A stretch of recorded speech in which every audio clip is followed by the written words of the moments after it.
number 60. And last episode we booked the Against All Odds pay-per-view, so this is the Fallout show from the pay-per-view. And this is the official start of the road to lockdown, which is on April 17th. That lockdown is the second biggest TNA pay-per-view. It's like a SummerSlam, so it's a big deal. Of course, we first have to go through the March pay-per-view, which is a month from now, the Victory Road. So we got 4 weeks from this pay-per-view till the Victory Road, and after this episode we're gonna be 3 weeks out. So we're quickly gonna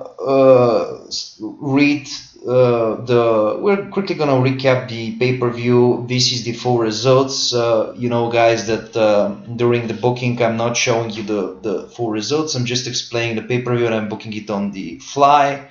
So here's what happened. The opening match was for the Knockouts Championship. Joachim defeated Terra to retain after poking the eyes. Then we got the triple threat for the X Division Championship. Austin Aries defeated Alex Shelley and Chris Sabin via Brainbuster on Sabin. Global title, Devon over Prize Fighter Ray via, again, a screwy finish, low blow, when Orlando Jordan came out and distracted Ray. Jay Leto defeated Matt Morgan in an upset, possibly via a roll-up. Morgan was furious about this and attacked the referee after the match.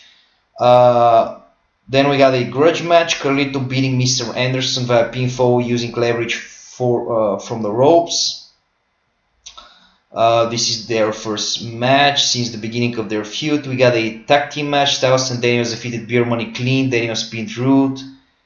World Tag Titles, Crimson and Joe defeated Beast and Gunner when Crimson pinned Gunner via Spear. Crimson and Joe are the new tag team champions.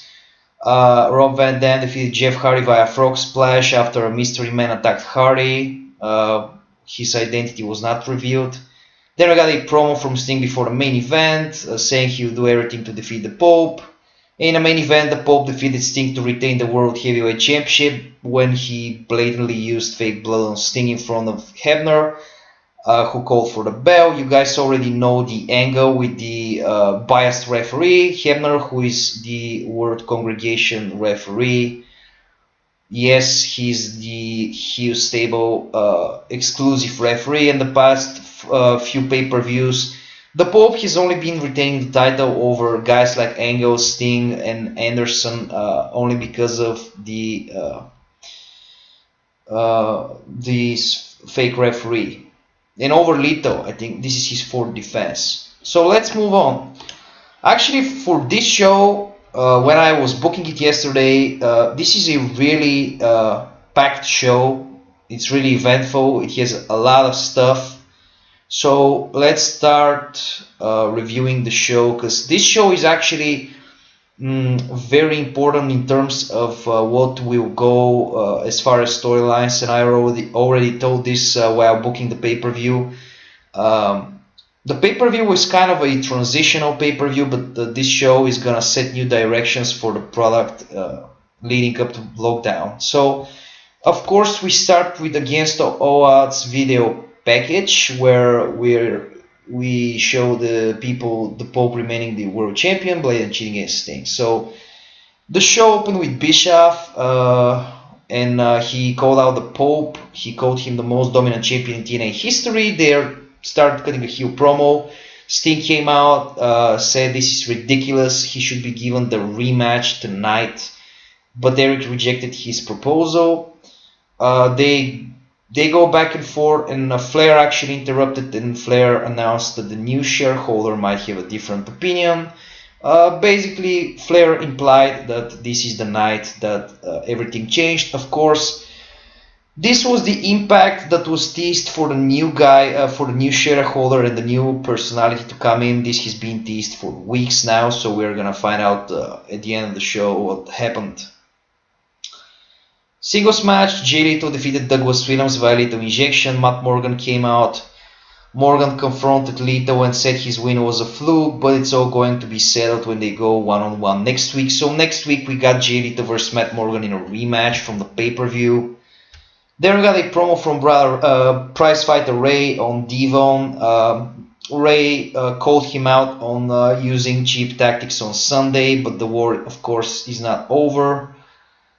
Then we got the number 1 contender match for the Knockouts Championship, Angelina Love against Tara, and it in a 10-minute time limit draw. So I guess again there's no number 1 contender determined here for the Knockouts Championship.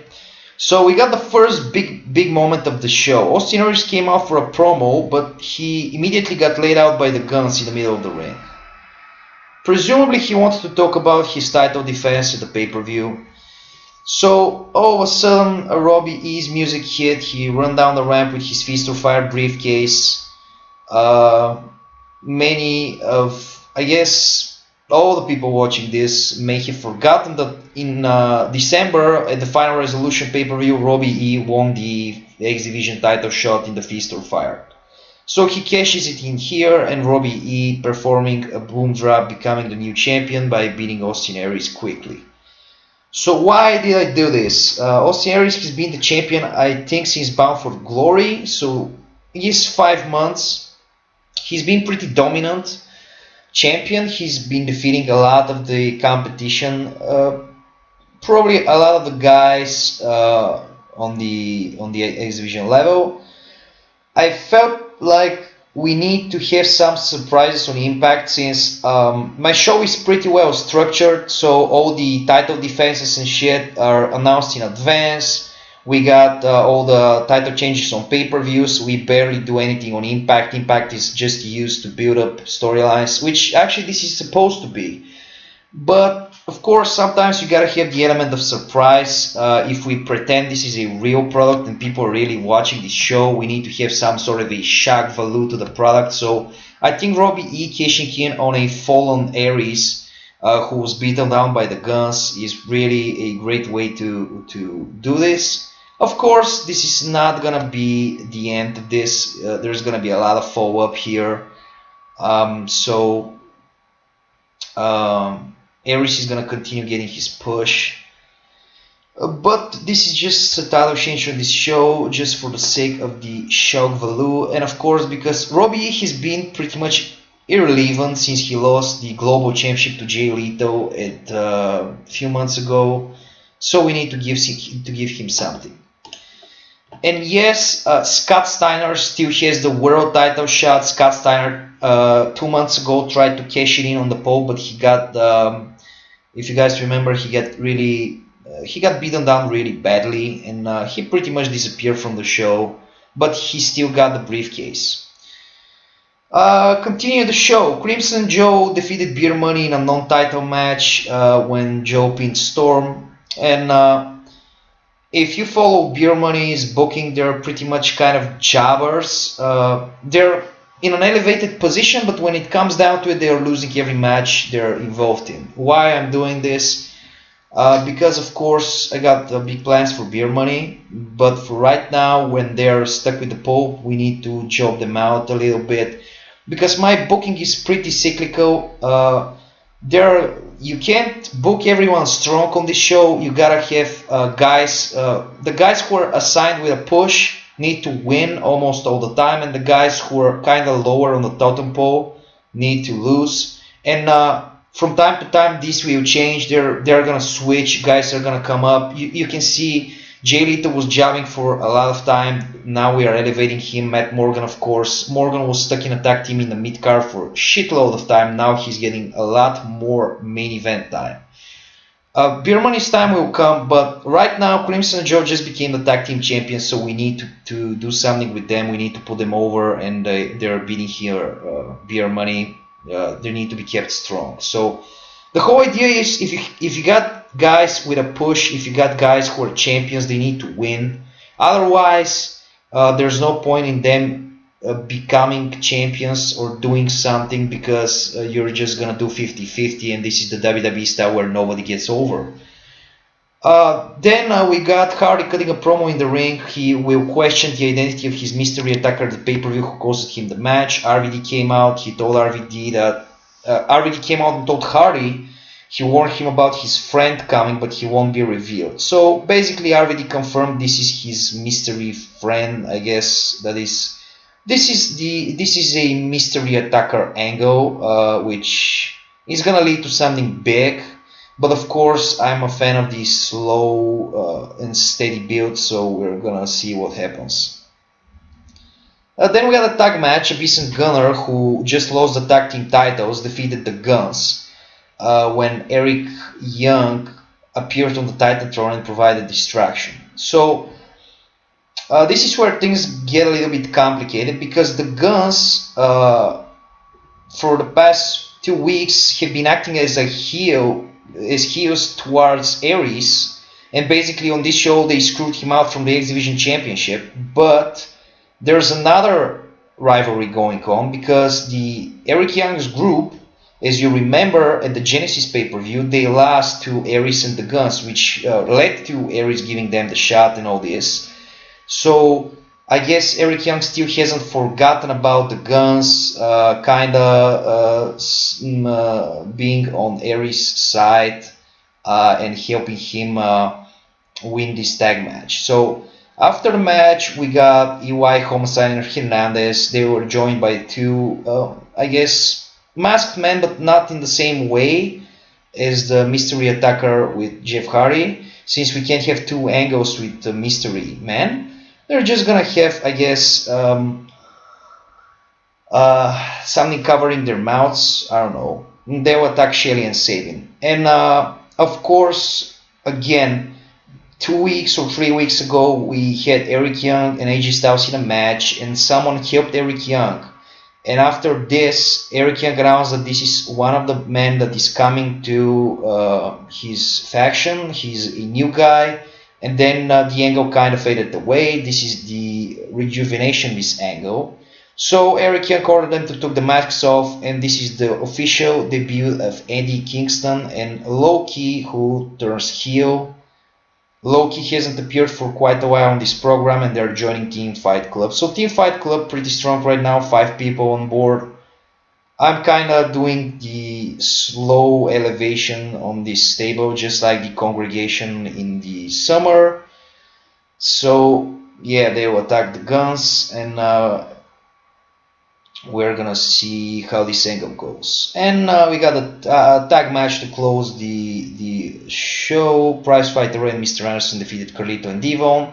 Ray will pin Devon, which of course will lead to a rematch between these two for the Global Championship. So we got to the most important moment for quite some time, the moment that will shake up the TNA, I guess, regime. Ric Flair came to the ring and introduced a new shareholder in TNA, and this is Paul Heyman. Heyman cut the promo on Bischoff and declared war on the current regime in TNA. It's time for a change. So Paul announced he was given the authority to sign the Pope and Sting in a rematch for the title on next week's show. So next week's show is pretty strong. We got the rematch. So basically, Bischoff rejected Sting's request at the beginning of the show, but Paul Heyman books the match. And Heyman also announces a new 32-person tournament called the Lockdown Series. It begins next week. Winner becomes #1 contender for Lockdown. So basically, this is gonna be an elimination tournament where we start with a first, second round. We got quarterfinals, semifinals, and the finals. And the finals will take place on the Go Home show for Lockdown, which will be on April 14th. And the winner will become the #1 contender, which probably means that at Victory Road we may not have a world title match. So we're gonna see how this happens. So this is the big reveal. It's Paul Heyman. Paul Heyman is the new babyface authority shareholder that comes in to shake things up, and we're gonna see what will happen with him and Bischoff. Why I did this, because a few years ago, it was always rumor. It was kind of a rumor for Paul Heyman to come to TNA and shake things up and make things interesting. he at the end he rejected the deal, and I believe this led to Hogan and Bischoff coming in. And I've already stated at the beginning of the game, I don't want to deal with Hogan. Hogan was present at the beginning of the show in the first few episodes, but I got rid of him. I got rid of Foley. As you can see, I got rid of Jeff Jarrett in his storyline with Sting a few months ago. The only guy I kept as an authority is Bischoff, because I like Bischoff. I think he is good as an authority figure. He's been pretty great.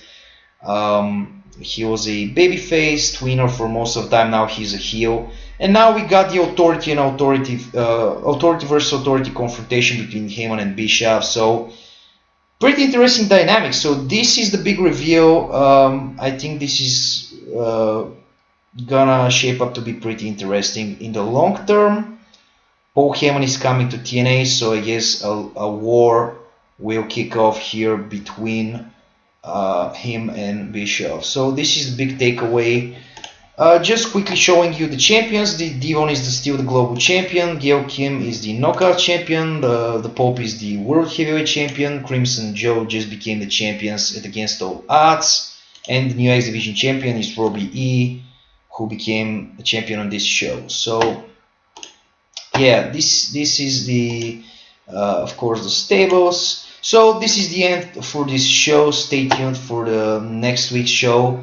We got 3 more weeks till Victory Road, which is on March 13th, and then we got Lockdown on April 17th. So next week the Lockdown series begin. We're probably gonna see the first confrontation between Bischoff and Heyman. Bischoff's probably gonna get pissed off. He got overruled here, and the Pope and Sting for the World Heavyweight title. So stay tuned.